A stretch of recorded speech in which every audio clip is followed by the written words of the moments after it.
So for question one, the guideline 1.1 would be to implement voice commands. So when they visit the website, it would notify them of their options via voice, and then it would use voice recognition to then take their input and then kind of navigate throughout the website that way.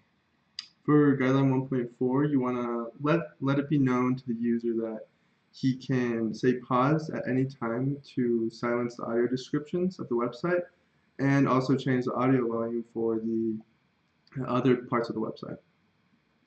Question two. So contextual inquiry is a way of obtaining information about the user via a semi-scripted set of questions, and then you would then observe their behavior with the product. Cooperative inquiry is interacting with the user in a way that you are researching with them and not on them, as in contextual inquiry.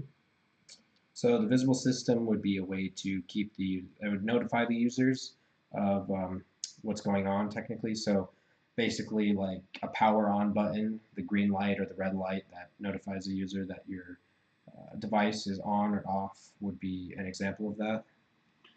Feedback system status is more used for long processes that might take a long time to execute, and you want to let the user know how long until the execution is done. So for question 3 or 4. For the surveillance cameras, the political consequences that would come from that would be dependent on where you put the cameras and what kind of store you are. So if you are like putting the cameras in the girls' locker room or in like the bathroom or something like that, that would have legal consequences, not necessarily political, but legal definitely, because I'm pretty sure that's illegal. But other than that, if it's just in the store in like the main room, like for shopping and stuff like that, that's generally not really frowned upon. So. So for Fitts law is basically the amount of time that a person takes to move, maybe for example, a mouse cursor to a target area on the screen, and that is a function of the distance to the target divided by the size of the target. So the longer the distance, the smaller the target's size, the longer it takes. Sorry, excuse me. The longer the distance and smaller the target size, the longer it takes. And for the last question, for question 6, an example of how Apple as a company pays attention to accessibility. I'm going to say they don't, because Apple sucks. It's actually, I think, quite the contrary.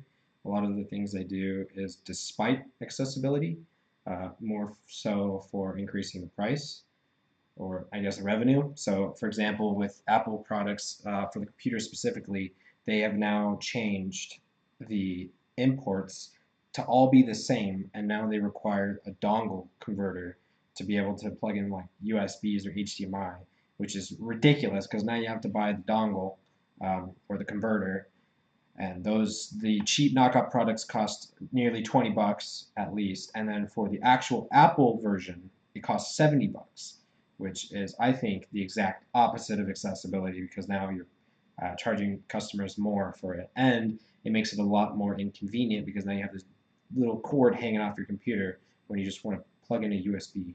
So, cool.